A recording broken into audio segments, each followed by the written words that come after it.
Electrophilic aromatic substitution reaction. ఓకేనా, ఇక్కడ electrophilic అంటే ఎలక్ట్రోఫైల్ అనేది ఒకటి aromatic సిస్టంలో సబ్స్టిట్యూట్ అవుతుంది. ఎలక్ట్రోఫైల్ ఏంటి?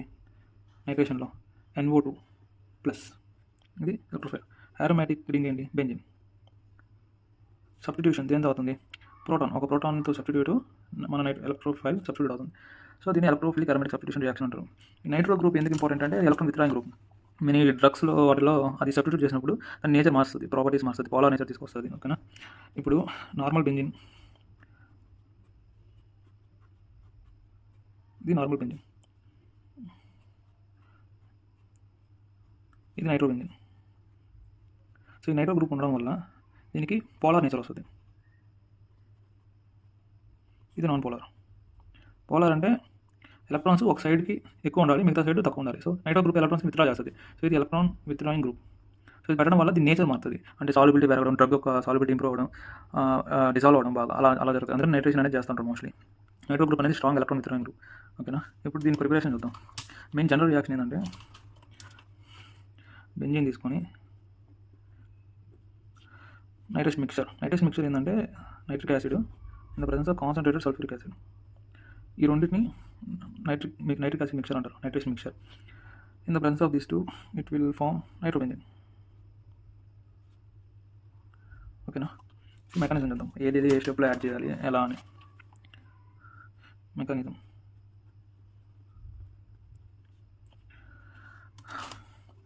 ఫస్ట్ స్టెప్ ఏంటంటే formation of నైట్రోనియం ion.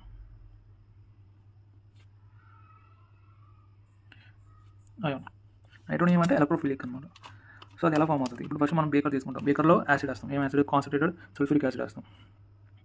Concentrated sulphuric acid ఎలా ఉంటుంది? దీని స్ట్రక్చర్ ఇది. 2 ఆక్సిజన్స్తో డబుల్ బాండ్ ఫామ్ అవుతుంది. మిగతా single bonds OH, hydroxyl group. So ఇది సల్ఫ్యూరిక్ యాసిడ్. ఇది కాన్సన్ట్రేటెడ్ అంటే మనం తక్కువ ఎంఎల్ తీసుకున్నా ఎక్కువ ఈ మాలిక్యూల్స్ ఉంటాయి వాటర్ మాలిక్యూల్స్ కంపేర్ చేస్తే. ఓకేనా, ఇది స్ట్రాంగ్లీ ఆక్సిడైజింగ్ స్టేట్. సల్ఫర్ అనేది ఆక్సిడైజింగ్ స్టేట్లో ఉంది కాబట్టి దీని పక్కన నెగిటివ్ చార్జ్ ఉన్న ఈజీగా డీలోకలైజ్ చేస్తుంది. అంటే ఇక్కడ నెగిటివ్ చార్జ్ జనరేట్ అయినా, అంటే హెచ్ వెళ్ళిపోయినా ఇక్కడ నెగిటివ్ చార్జ్ వస్తుంది కదా, ఆ నెగిటివ్ చార్జ్ని ఇది ఈ పై బాండ్స్ ద్వారా డీలోకలైజ్ చేసుకుంటుంది. ఎలా అంటే ఇప్పుడు హెచ్ వెళ్ళిపోయింది, దీని మీద నెగిటివ్ చార్జ్ వచ్చింది. ఇప్పుడు ఇది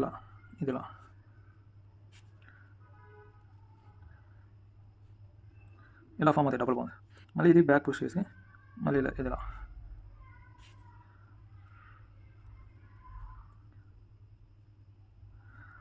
ఓకేనా. ఈ 2 డబుల్ బాండ్స్ ఇలా ఉండేది, ఇది ప్లేన్లో ఉండదు ఖచ్చితంగా. డబుల్ బాండ్స్ నార్మల్గా ఇది sp హైబ్రిడేషన్ రేట్లో ప్లేన్లో ఉండాలి. బట్ డీలోకేషన్ చాలా ఫాస్ట్గా జరుగుతుంది కాబట్టి ఇలా స్టెబిలైజ్ చేస్తుంది నెగిటివ్ చార్జ్ని. సో సల్ఫ్యూరిక్ యాసిడ్ అనేది ఈజీగా H+ని డొనేట్ చేస్తుంది, చాలా ఈజీగా when compare to nitric acid. ఇప్పుడు సల్ఫ్యూరిక్ యాసిడ్ బేకర్లో యాడ్ చేసాం. బేకర్ అయినా కొనుగోలు ఫ్లాస్క్ అయినా దీనిలో యాడ్ చేసి దీంతో పాటు వెంటనే నైట్రిక్ యాసిడ్ యాడ్ చేసామంటే, నైట్రిక్ యాసిడ్ అంటే HNO3. ఓకేనా, ఇలా ఉంటుంది HNO3. Trigonal planar structure. ఇది sp2 కాబట్టి ట్రైగోనల్ ప్లేనార్ ఉంటుంది. ఇది నైట్రిక్ యాసిడ్. సో ఇది sulphuric acid, nitric acid. Sulphur అనేది చెప్పాను కదా, H+ని ఈజీగా ఇచ్చేస్తుంది ఎందుకంటే స్ట్రాంగ్ యాసిడ్. ఇది compare to nitric acid stabilize చేసుకున్నంత ఈజీగా ఇది సల్ఫ్యూరిక్ యాసిడ్ చేసుకోగలుగుతుంది. సో H+ని ఈజీగా ఇది డొనేట్ చేస్తుంది. H+ని చేసింది కాబట్టి ఎలక్ట్రాన్స్ ఇక్కడ ఉంటాయి. సో అది మైనస్ చార్జ్ అవుతుంది. ఈ H+ని ఈ ఆక్సిజన్ తీసుకుంటుంది, ఎలక్ట్రాన్స్ని దీనికి ఇస్తుంది H+కి. అప్పుడు ఏం ఫామ్ అవుతుంది? H2O+, ఇది ఫామ్ అవుతుంది. ఓకేనా, ఇప్పుడు వాటర్ అనేది బెస్ట్ లివింగ్ గ్రూప్. ఏదైనా మనకి ఇలాంటి బెస్ట్ లివింగ్ గ్రూప్ ఫామ్ కూడా లీవ్ అయిపోతాయి రియాక్షన్లో నుంచి. సో ఇది ఈ బాండ్లో ఉండే ఎలక్ట్రాన్స్ తీసుకొని లీవ్ అయిపోద్ది. లీవ్ అయినప్పుడు ఈ బాండ్ ఇలా షిఫ్ట్ అవుతుంది. షిఫ్ట్ అయ్యి మనకి ఏం ఫామ్ అవుతుంది? నైట్రోనియం అయాన్ ఫామ్ అవుతుంది.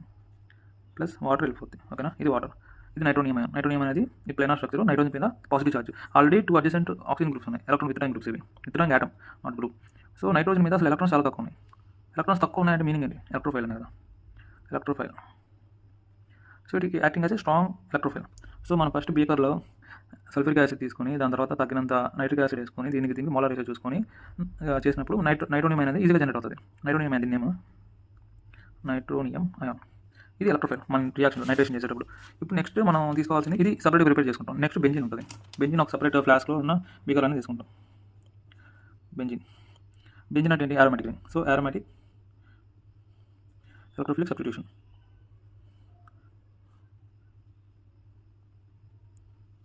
ఇది స్టెప్ 2. ఇప్పుడు బెంజీన్ తీసుకుంటాం కదా,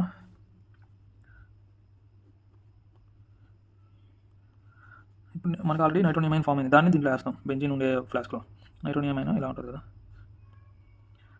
ఇది చెప్పాను స్ట్రాంగెస్ట్ ఎలక్ట్రోఫైల్ అంటే త్వరగా పక్కన ఏమైనా ఎలక్ట్రాన్స్ ఉంటే వెంటనే రియాక్ట్ అవుతుంది. ఇప్పుడు బెంజీన్కి ఎలక్ట్రాన్స్ ఎక్కువ ఉంటాయి, ఈ 2 ఎలక్ట్రాన్స్ 2 మొత్తం 6 ఎలక్ట్రాన్స్. బెంజీన్ ప్లేన్లో ఉంటే ఎలక్ట్రాన్స్ ఇలా ఉంటాయి అప్పర్ డైరెక్షన్లో పైన జరుగుతుంది పి ఆర్బిటల్. ఓకేనా, బెంజీన్ ఇలా ఉంటే పి ఆర్బిటల్స్ ఇలా ఉంటాయి. ఆ 6 ఎలక్ట్రాన్స్ ఈ పైన తిరుగుతూ ఉంటాయి, ఇలా పర్పెండిక్యులర్ డైరెక్షన్లో తిరుగుతూ ఉంటాయి. సో ఈ ఎలక్ట్రాన్స్ పై ఎలక్ట్రాన్స్ కదా, పై ఎలక్ట్రాన్స్కి రియాక్టివిటీ ఎక్కువ ఉంటుంది కంపేర్ టు సిగ్మా ఎలక్ట్రాన్స్ అంటే సింగిల్ బాండ్లో ఉండేవి. ఇది సిగ్మా ఎలక్ట్రాన్స్, ఇవి పై ఎలక్ట్రాన్స్. ఓకేనా, ఈ పై ఎలక్ట్రాన్స్ ఈజీగా రియాక్ట్ అవుతాయి, ఎందుకంటే ఇది ఎక్కువ ఎలక్ట్రోఫిల్ సెంటర్ కాబట్టి. ఎలక్ట్రోఫిల్ అంటే ఎలక్ట్రాన్స్ కావాలి దీనికి, ఈ ఎలక్ట్రాన్స్ ఉన్నాయి. సో ఈ 2 రియాక్ట్ అవుతాయి. ఇప్పుడు ఇన్ కేసు దీని ప్లస్ తక్కువ ఎలక్ట్రోఫైల్ అంటే H+ ఇలాంటివి ఉన్నాయి అనుకో, ఇది రియాక్ట్ అవ్వవు, ఎందుకంటే ఇది వీక్ ఎలక్ట్రోఫైల్, అంత నీడ్ లేదు దీనికి ఎలక్ట్రోఫైల్ తీసుకోవాల్సినంత నీడ్. దీని స్ట్రాంగ్ ఎలక్ట్రోఫైల్, దీనికి నీడ్ ఎక్కువ, దాని చార్జ్ని ఎలా అయినా బ్యాలెన్స్ చేసుకోవాలని చూస్తుంది.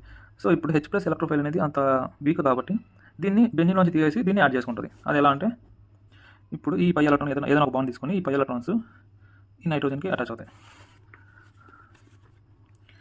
పై బాండ్ అంటే 2 ఎలక్ట్రాన్స్, ఎనీ బాండ్ అయినా 2 ఎలక్ట్రాన్స్. సో అటాచ్ అయినప్పుడు ఏం జరుగుతుంది, ఏదైనా ఒక పొజిషన్ తీసుకో, ఈ పొజిషన్లో అటాక్ అయింది అనుకుందాం. సో ఇక్కడ ఆల్రెడీ హైడ్రోజన్ ఉంటుంది కదా, హైడ్రోజన్ అలానే ఉంటుంది. ఇక్కడ ఈ కార్బన్ నుంచి ఈ బాండ్ తీయాల్సిన మనం. సో దీనికి పాజిటివ్ చార్జ్ జనరేట్ అవుతుంది, ఏంటంటే దీంట్లో ఉండే ఎలక్ట్రాన్స్ని కంప్లీట్గా ఈ కార్బన్ తీసేసుకొని దీనికి వాడుతుంది, దీనికి ఇవ్వడానికి. సో పాజిటివ్ చార్జ్ జనరేట్ అవుతుంది. ఈ రిమైనింగ్ బాండ్స్ ఎక్కడ ఉన్నాయి అక్కడే ఉంటాయి. ఓకేనా, ఇప్పుడు ఈ నైట్రోనియం అయాను ఆల్రెడీ 4 బాండ్స్ ఉన్నాయి. ఇప్పుడు ఈ బాండ్ వచ్చిన తర్వాత ఒక బాండ్ ఆక్సిజన్ మీద షిఫ్ట్ అయిపోతుంది. సో నెగిటివ్ చార్జ్ మళ్ళీ ఆక్సిజన్ మీకు వచ్చేస్తుంది. సో సేమ్ నైట్రో గ్రూప్ ఇక్కడ చెప్పాను కదా పైన, ఈ నైట్రో గ్రూప్ ఇది వచ్చేస్తుంది, NO2 ఉంటుంది. ఓకేనా, ఇప్పుడు ఇక్కడ H ఉంటుంది. ఈ పాజిటివ్ చార్జ్ ఎందుకు ఫామ్ అవుతుందంటే ఇది డీలోకలైజ్ అవుతుంది ఈజీగా. సో రెజొనెన్స్ స్ట్రక్చర్స్ అనేవి జనరేట్ అవుతాయి. సో ఇది ఇక్కడికి వస్తుంది, ఇక్కడ పాజిటివ్ చార్జ్ క్రియేట్ అవుతుంది. ఇక్కడ పాజిటివ్ చార్జ్, ఈ బాండ్ ఎక్కడ ఉంటుంది, ఈ బాండ్ ఇక్కడికి వస్తుంది హైడ్రోజన్, ఇది మళ్ళీ ఈ బాండ్ ఇక్కడికి వచ్చి ఇక్కడ పాజిటివ్ చార్జ్ క్రియేట్ అవుతుంది. ఇక్కడ బాండ్, ఇక్కడ పాజిటివ్ చార్జ్,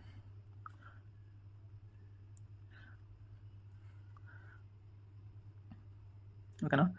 ఇప్పుడు ఇది నేను చెప్పాను ఇందాక, H+ అనేది ఈజీగా ఎలిమినేట్ అవుతుంది, ఏంటంటే అంత బెటర్ ఎలక్ట్రోఫైల్ కాదు. సో అది బయటకు వెళ్ళినా కూడా మనం ఇక్కడ యాసిడ్ వాడుతున్నాం, సల్ఫ్యూరిక్ యాసిడ్ స్టార్టింగ్లో మనకి ఒక H+ ఇచ్చింది, గుర్తుందా? ఇక్కడ నుంచి H ఇచ్చి ఇది O- జనరేట్ అయింది కదా, ఇక్కడ వాటర్ మనకి రిలీజ్ అయింది. సో ఈ H+ కూడా దీనికి వెళ్ళి రియాక్ట్ అయిపోయి సల్ఫ్యూరిక్ యాసిడ్ మళ్ళీ H చేసి సల్ఫ్యూరిక్ యాసిడ్ న్యూట్రలైజ్ అయిపోతుంది. సో ఇలాగా ఈ రెజొనెన్స్ స్ట్రక్చర్స్ ఫామ్ అవుతుంది. రెజొనెన్స్ స్ట్రక్చర్స్ ఏంటంటే ఎన్ని రెజొనెన్స్ స్ట్రక్చర్స్ ఫామ్ అయితే అంత స్టేబుల్గా ఉంటుంది కాంపౌండ్. ఇక్కడ నైట్రో గ్రూప్ కూడా రెజొనెన్స్ అవుతుంది, ఇది కూడా ఇలా రెజొనెన్స్ అవుతూ ఉంటుంది కంటిన్యూస్లీ. సో అందుకని స్టెబిలైజింగ్ గ్రూప్ ఇది. ఈ బెంజీన్లో అరోమాటిక్ గ్రూప్లో కూడా సబ్స్టిట్యూషన్ జరుగుతూ ఉంటుంది. సో ఇక్కడ మనకి ఏం ఎలిమినేట్ అవ్వట్లేదు, ఓన్లీ సబ్స్టిట్యూషన్ జరిగింది. ఏ సబ్స్టిట్యూషన్ జరిగింది, NO2 గ్రూప్ వచ్చింది, ఈ H+ పోయింది. సో ఇప్పుడు ఈ H+ పోతుంది, ఈ బాండ్లో ఎలక్ట్రాన్స్ ఉన్నాయి కదా, అది ఇక్కడ షిఫ్ట్ అవుతుంది. సో అరోమాటిక్ సిస్టమ్ని జనరేట్ చేయడానికి ట్రై చేస్తుంది, ఎందుకంటే అరోమాటిక్ సిస్టమ్స్ అనేది స్టేబుల్ కాబట్టి. ఓకేనా, ఇప్పుడు ఈ Hలో H+ పోతుంది, ఈ బాండ్లో 2 ఎలక్ట్రాన్స్ ఉంటాయి, ఆ 2 ఎలక్ట్రాన్స్ మళ్ళీ పై బాండ్లోకి వచ్చేస్తాయి. సో ఇప్పుడు మనకి ఓవరాల్గా స్ట్రక్చర్